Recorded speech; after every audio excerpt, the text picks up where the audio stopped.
chair this second strategic meeting. Because we are already running late, I will limit myself only to very few remarks.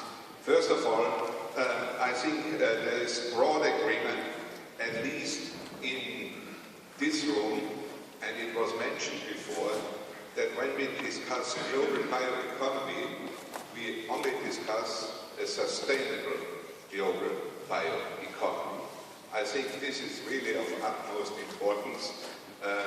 Sustainability is the guiding principle of our common future. And as maybe the German Chancellor Angela Merkel would say, it is without alternative. But we got already yesterday a lot of information about opportunities. Some discussed also certain risks. Today we should try to go more for a strategic approach.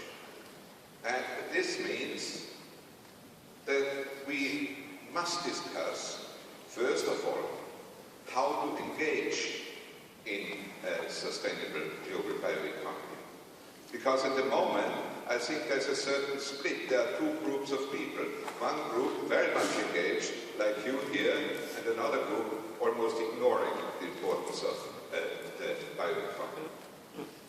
How can we organize more engagement in the research sector, in the policymaker sector, in the business sector, and so on and so forth?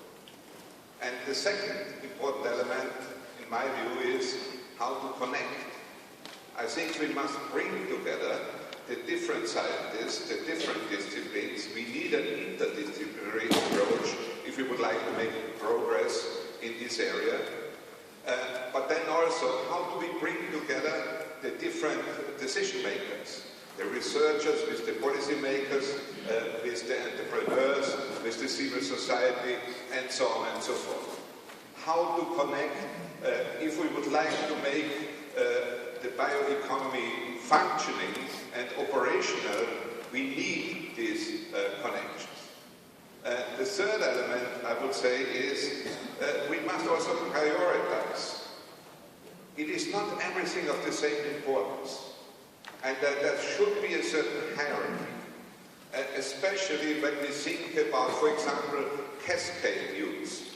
This is in the meantime something which is broadly discussed in the forest sector, but almost not discussed in the agricultural sector. And fuel or the combustion of biomass is maybe not the most intelligent way to use biomass. I think there should be better ways. And therefore this prioritization, this must also then be part of the legislation we need and all these kind of other things. And finally, I think the question is then also about information, about dialogue. Even more important dialogue than only information. Because people don't know exactly what we are speaking about when we speak about the global bioeconomy. Because for the moment, the views are still too different. And I think this has to be changed. And I hope that our speakers and contributors here will give us a lot of hints, a lot of ideas how we can make the necessary progress. And therefore I hand over now to Mrs. Marini, and she will introduce our speakers. Good morning. Yes, I do have the pleasure to introduce actually. Welcome to the stage to our speakers. The first one is Gunter Kalli. He has worked in the field of sustainability. He has fiscal issues, and he has been a visionary in the field of bio-based economy. He has written groundbreaking books and has inspired many around the world. He also has an impressive track record of bio-based business ventures, and now he is, since 2 years, the chairman of the board of Novament, a pioneer company in the bio. No, not yet, please stay here. Please welcome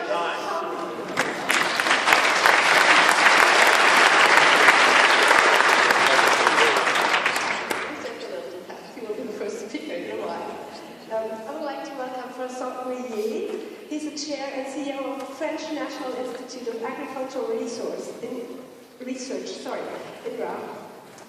one of the key players in bioeconomy in Europe.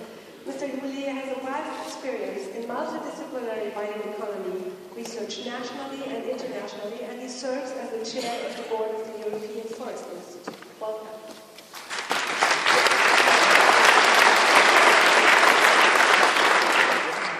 Our next panelist is Máximo Torrero from Peru.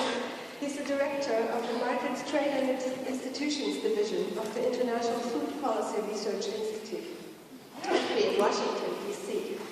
He is a leading thinker in the fields of infrastructure, global agriculture, change, the opportunities of information technologies, and global institutional arrangements for food security.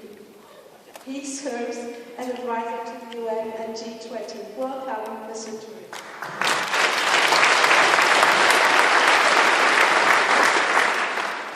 Mr. Adrian Rodriguez is heading the Agricultural Development Unit at ICLAC, which is the UN Economic Commission for Latin America and the Caribbean. He has been collaborating with different bioeconomy projects in the recent years, and he's an experienced advisor for different governments or organizations on rural development. Welcome.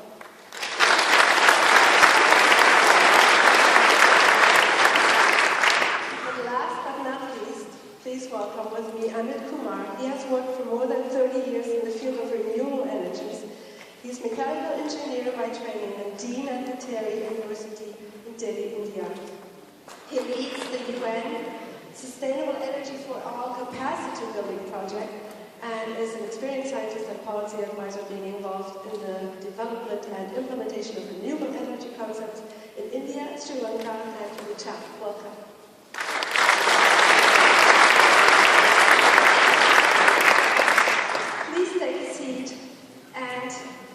You are standing up already. The plan is that each of the panelists will give a short presentation to us, and after that we will have a general discussion. Gunter Pauli will start his quick presentation. Thank you. Thank you so much. Protocol observed, as we say in South Africa sometimes. When the Huffington Post calls me the Steve Jobs of sustainability, I have my friends in Latin America who call me the Che Guevara of sustainability, so be prepared. I must admit that I'm ashamed to put that picture up to you. In the 92, I was considered in the Rio Summit a guru because I had created the biodegradable industry for detergents and soaps. I had it produced in a biodegradable factory, but unfortunately, I was relying on, yes, palm oil. And palm oil, biodegradable palm oil, is not sustainable. I want to define the limits of what we're doing, and I'm ashamed that we're still having this incredible chicken farming system in the world, where when you have a male and it is to be for eggs, then we kill 50% of the males. And if it's a female, we kill her because she doesn't produce enough meat. And so we shred those chickens today. That is the bioeconomy also today. And we gotta wake up. This is unethical. Instead of shredding the chickens to death today, we gas them to death. Ladies and gentlemen, I don't understand what we are doing as beings. And then we're having genetically engineered chickens so that we can have whole eggs and whole meat. Why don't you let the chicks survive? I don't get it. And therefore, is there a space for ethics in the bioeconomy? I am ashamed that we're the only species on Earth that kills the female fishes with eggs. And then we're going to genetically modify a salmon so that we can reduce the pelagic fish that we're catching? Why don't you just not fish the females with eggs? Do we understand what we're talking about? How badly we behave as human beings? We behave like, well, even worse than Neanderthals. Why don't we learn from the whales who fish with air bubbles instead of the way we do today? Now, ladies and gentlemen, that's all the negative I'm giving to you. From here on, it's going to be positive. But I got it right here. I'm sorry. It has to be said. And therefore, this is a ship that will catch fish with air bubbles. Puts it in 4 degrees water. The fish will then be checked for the females that have eggs and they're put back into the sea. That is biosustainability. Genetic MBO, genetics is not biosustainable. And these boats, since we don't have to drag the nets, will save 80% of the energy now that we work on wind or solar. Bioeconomy means we have to stop protecting, we have to start regenerating. Like here in Indonesia and Surabaya, where the shrimp farms destroyed the mangroves, we're regenerating the mangroves with shrimp farms inside. And you know the beauty? We don't have to feed the shrimps. Wow, we're more competitive. Or, like my friend Xin San in China has discovered, this naturally hybrid of rice that grows in salt water. We're going to have rising levels. Why do we need to go for the genetics when nature has offered that solution? I don't get it. And here is my friend Brent Smith, who is doing the 3D sea farming, which you probably haven't heard of. But 3D sea farming allows us to always use every single trophic level of the sea. And you don't have to feed your mussels, you don't have to feed your fishes, because the kelp will do it. The seaweeds will do it, the mollusks will do it, the way nature has been doing it for millions of years. Could we please embrace this? Because with only this system on the Washington coast of the United States, we can feed the whole of America.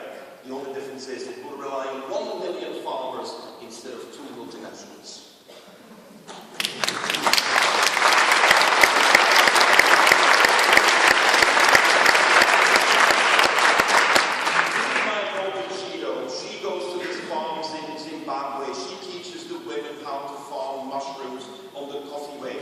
You know, the women in Africa, when they hear they can farm mushrooms and coffee waste, they get up, they sing, they dance, and they do it. You know what Europeans need? Business plans, technology models, pilot projects. So in the end, we do nothing. In the meantime, we have 3,000 farms in Africa. We have 200 city farms in Europe. This is working. And this is bioeconomy for the city. And this is food security in 4 weeks. Yes. 4 weeks. At least that's according to my son. My son at the age of 3 knows how to farm mushrooms. And he knows how to farm mushrooms, and if you ask him how to do this, then he will say, it takes me a couple of weeks to get the mushrooms. And if he sees a movie on Hunger in the World, he says, but Daddy, when I will be big, I will do like my sister and I'll teach him how to farm mushrooms. Could we have an education program to learn, so that everyone can learn how to farm mushrooms and coffee waste and tea waste and cardboard and things we can do in the city? And here we're in India, where on one hand we have the largest rhino park, 2,400 rhinos, and on the other side we have a tea plantation. And then come these consultants who even talk about bioeconomy, they even talk about circular economy. But in the meantime, they're advising these companies to streamline their business and lay off a few people. And when you lay off people, you're guaranteed to have poachers. The water retention tanks of the natural irrigation for the tea plantation is in our program converted into a fish farm. We're producing 600 tons of fish while producing the tea. And what I forgot to show here is that on the vines, on the trees that give the shade to the tea, we have now pepper vines. We increase the turnover by 20%. Ladies and gentlemen, this works. This doesn't need anything special. This means we use the powers of nature to do what we do best. But then we have to go into what I call the coffee chemistry. Yes, coffee chemistry. First you drink a cup of coffee, then you farm the mushrooms. The waste of the mushrooms is chicken feed. And the coffee that is left over you can use to put it into textiles, so you will reduce the smell of your body odors. And you can put it into the carpets, you can do it as an insulation for your refrigerators, you can put it into paint to protect against the ultraviolet, and you can store hydrogen and methane gas in it. Ladies and gentlemen, this is the bioeconomy in practice. All these industries exist, and we're doing it. This is blue economy. I have 200 projects, $4 billion invested, 3 million jobs generated. This is the way we have to go. It is action-oriented, and don't say this is not by Howie. This is not by hundreds of people in a network. We have a think tank, and we have a do tank. We have to change our business models, ladies and gentlemen. The panda will die, because the panda only eats bamboo. He doesn't change diet, and therefore he will die and needs government protection. The cockroach is incredible, will eat anything, and will survive all the time. We have to start learning how to behave like cockroaches and not like pandas. We have to generate multiple cash flow in the economy. This is hero, Katia Bastioli. I'm the chairman of the company, nothing more, she's the doer. Thistle, 70,000 of hectares in Sardinia are being converted into polymers, lubricants, capsules for lavazza, herbicides, elastomers, and the waste of our factory can be food for animals and enzymes for cheese, not GMO enzymes as these traditionally are done. And on top of that, it is done in an all-petrochemical facility. Ladies and gentlemen, this is bioeconomy. Recover the stranded assets of the past, turn them into bio-facilities for the future. My last example. I'm not going to take you through 200 examples. This is the last one. We will offer diapers, yes, the diapers, Windeln auf Deutsch. We will offer diapers for free to anyone who wants. And these diapers look like this when they are put on, and they look like this when you take them off. And what we're doing is that we realize that the city of Berlin, there is 125,000 trucks required to take the diapers to the city and to bring them out of the city again.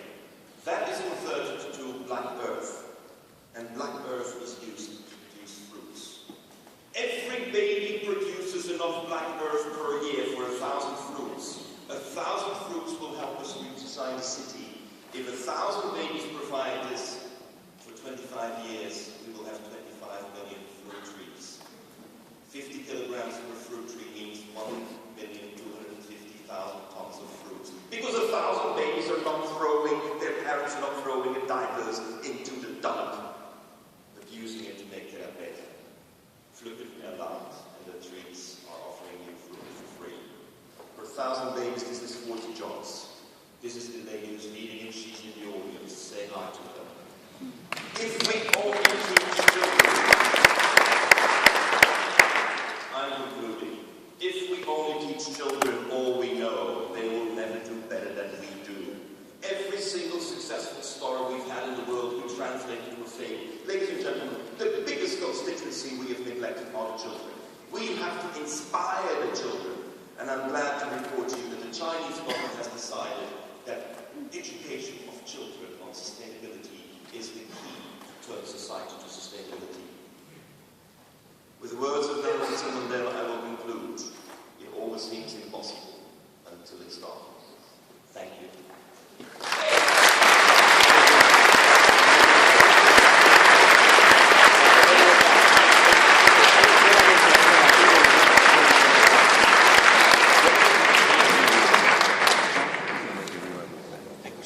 Thank you very much indeed, Mr. Pauli, for, in the real sense of this word, thought-provoking speech, and also for bringing into this room some emotions, because I think this is needed when we would like to make progress. But I would like to immediately move to our next speaker, François Ollier. He is the new INRA president, and he is very experienced in the research sector. He is himself a scientist, and I think we will get from him some thoughts about how he thinks that research in the bioeconomy sector should be established, should be organized, how we can better connect the different disciplines, and also what structure is needed to have a successful research sector. Please, Mr. Ollier. So, thank you for the introduction. I'm not sure I will be up to the task. I'm no Steve Jobs and no Che Guevara, but I will try. Thank you for the opportunity to share views, and also I think one important thing about this forum is that it brings this summit, it brings together, was already said, not only public actors but also private actors, not only academic community but also people who are involved in the real economy. You had a good example of that just now. As it was said, my background is in science and in research, so I will take that perspective, which will be a bit different from what we just heard.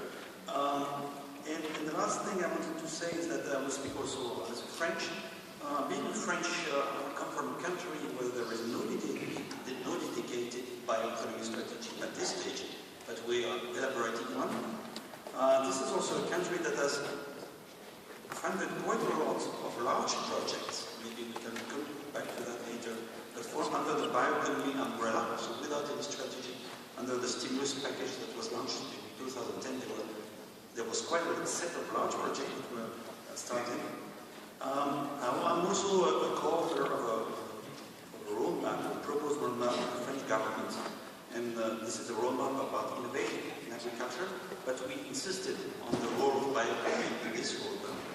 And the last point is I'm a citizen of the country that will host the COP21 next week, and I very much support what was said this morning about sustainability, sustainability, sustainability, and climate regulation. I prefer that word, climate regulation, to climate change, because what we are facing is truly a deregulation.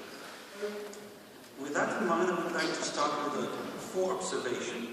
The first is that we must think and act fast. Somehow I do agree with what my colleague has said.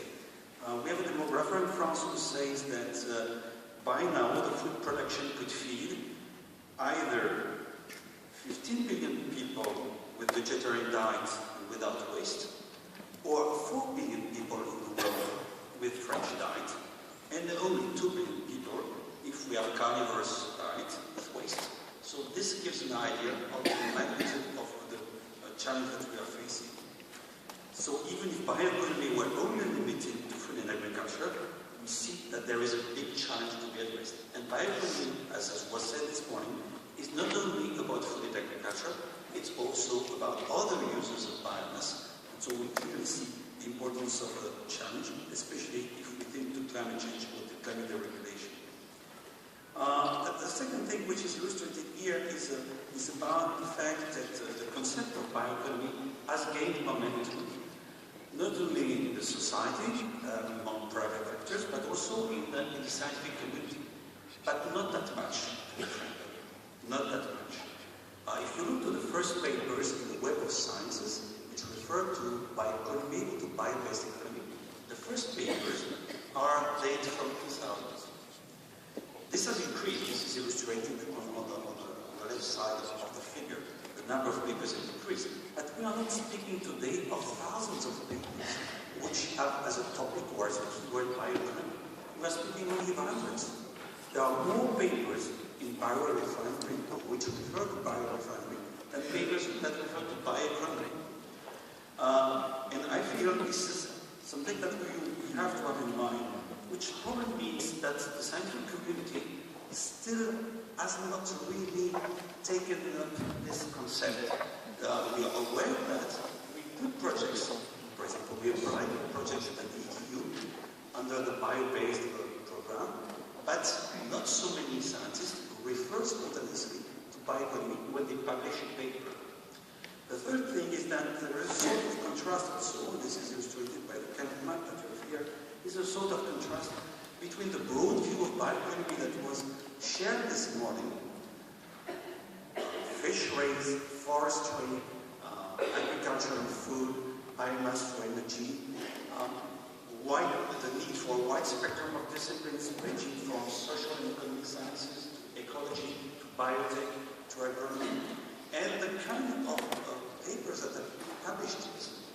These papers are mainly those which refer to bioeconomy, are still mainly referring to applied microbiology, biotech, and that kind of things. So I definitely think that the scientific community has somehow to enlarge its capability to deal with this issue.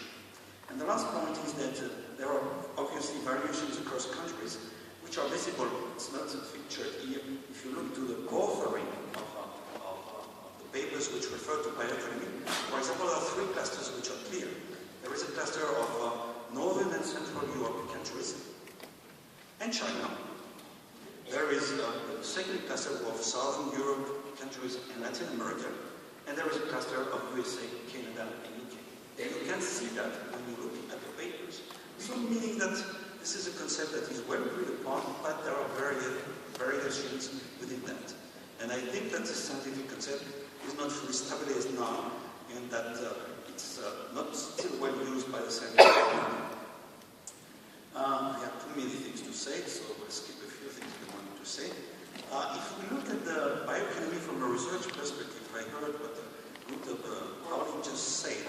I would say that we have to definitely find a good balance between new technological, scientific, and biotechnological developments.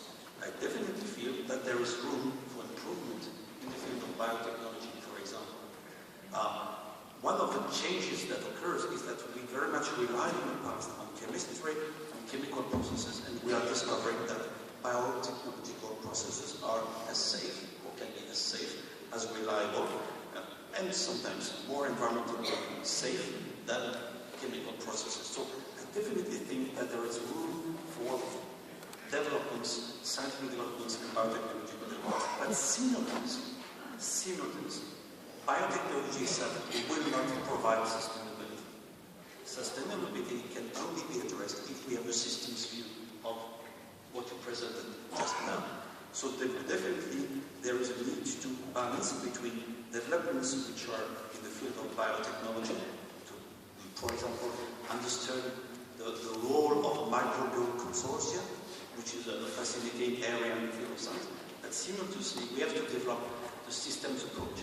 And what does this, what is not present in the map which I show here, is the systems approach. So people who are able to think the economic systems, people who are able to think the ecological systems, I feel definitely this is something that is lacking at this stage. So if there is one point I would like to insist on is this balance between new scientific developments, biotech developments, and systems approach in the field of economics and environment. Well, with that, probably I'm a bit too long, and if I would like to add a last word, it would be to say that under the report that we proposed with French government, to the Minister of Research and the Minister of Agriculture, we proposed a set of different actions to develop bioeconomy. And typically this set of actions is important because it gives an idea of the balance and argument which is important. We say that there is a need to develop new facilities or to upscale facilities in infrastructures and research infrastructures. We also argue that there is a need to develop public-private projects, scientific projects, but we also say that there is a need to develop, for example, platforms and methods to assess the environmental sustainability of the different chains that will be developed, value chains, I mean. And we also felt that there is a need, for example, to develop, to say that we should be action-oriented, for example, to develop what could be living labs of bioeconomy in Europe. I mean, it's a small territory where all the actors come together and try to test, assemble technologies, new ways of doing things, and also evaluate the impacts of these technologies and systems. Thank you.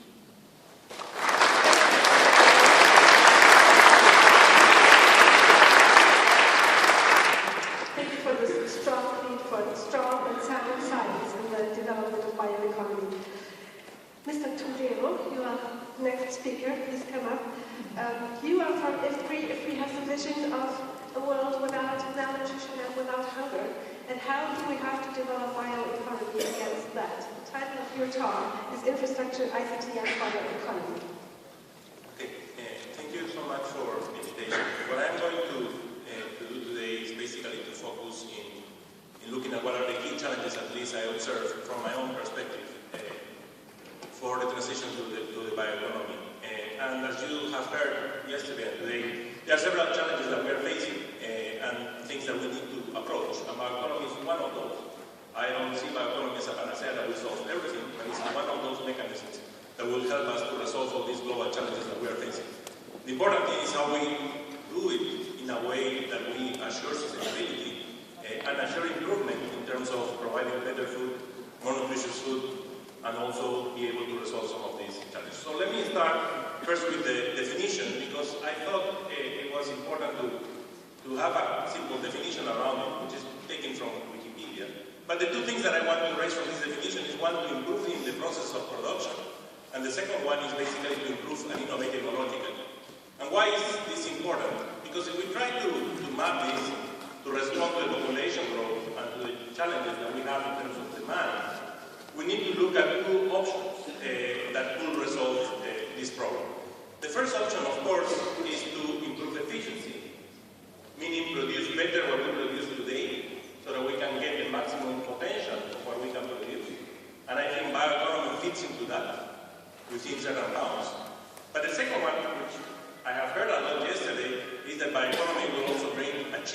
in that potential. And that's where we also need to look at what options we have in that shift. So one, for sure, is given today, the technology we have, convert this output that I can do into the profits I can get because I can use better the different resources and the waste of what I produce in the value chain, but how I can get into that, reducing the inefficiency. So that's my first learning from yesterday is I can do that, and BioEconomy is a way to. But the second one is this shift. How I shift this frontier, because now I can produce different other things that before I couldn't. And I also have technological innovation that will create a shift in this profit frontier. Now, being able to reduce efficiency requires a lot of things. Today we have, in agriculture, for example, huge innovations, and people are not adopting them. And even shifting the frontier is even more complex. So, BioEconomy plays a role, but we need to understand that the complexity of reducing the efficiency and shifting the frontier is huge. And we need to learn what are those constraints to be able to do that. So that's for me a pretty important challenge, and we need to understand what is happening and why people are adopting or not adopting these technologies and what can be done to be able to arrive to this.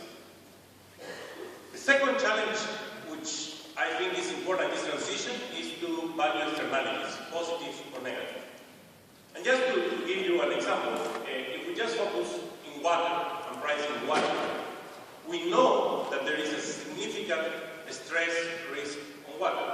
And BioEconomy can come to play a role in this. But today, if we look at what is happening in the world, we observe that there is a continuous trend towards internationalization of food markets. Basically, we convert the mobility of food, import and export, across bounds, into production of calories. It has practically doubled from 1975. Now, each of these commodities that are moving contain water. But we are not pricing this water. We are not taking into account the price of the water, which is becoming a very scarce factor. So we need to look carefully at how we value these externalities.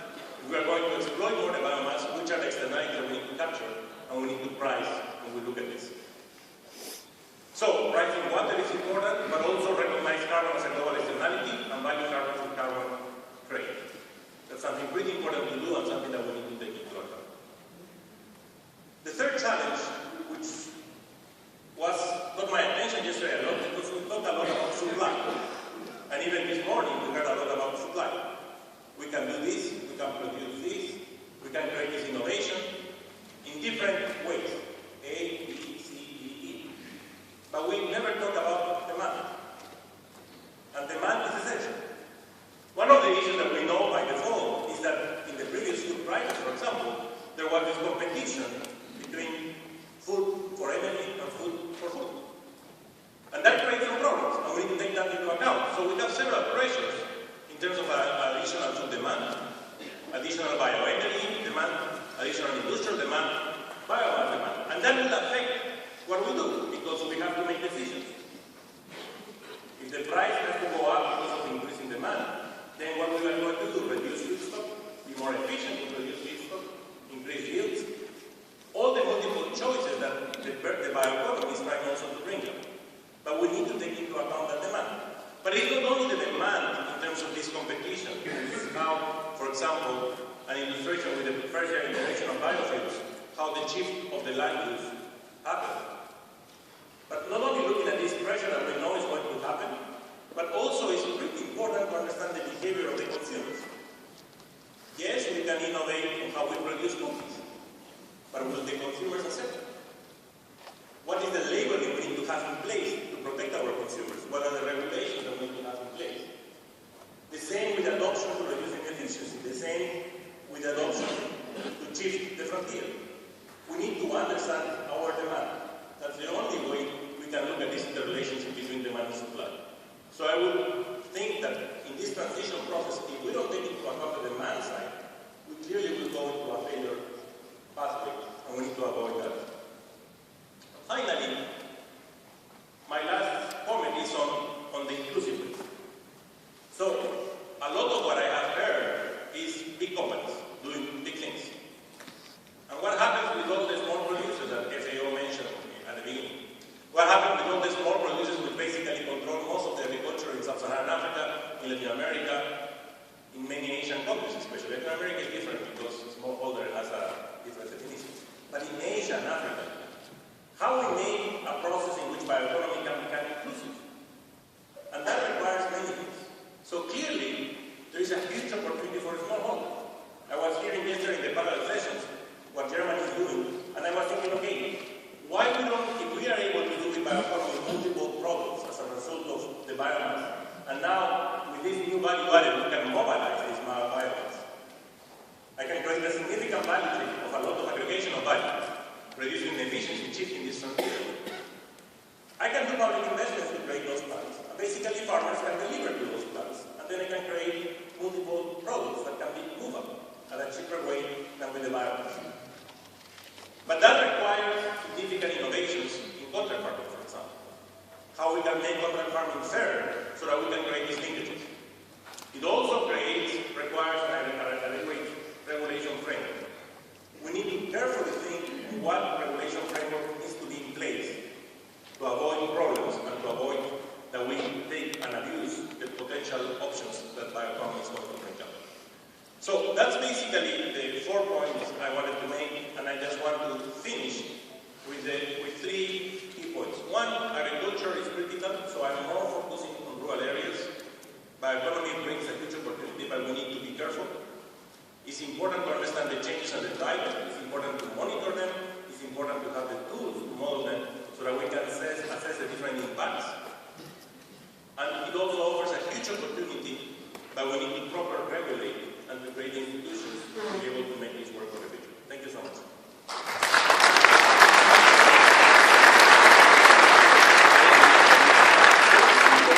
Thank you very much indeed, Mr. Ribeiro. Our next speaker is Adrian Rodriguez, and I think he can immediately follow up the former speech because he can give us some more insight about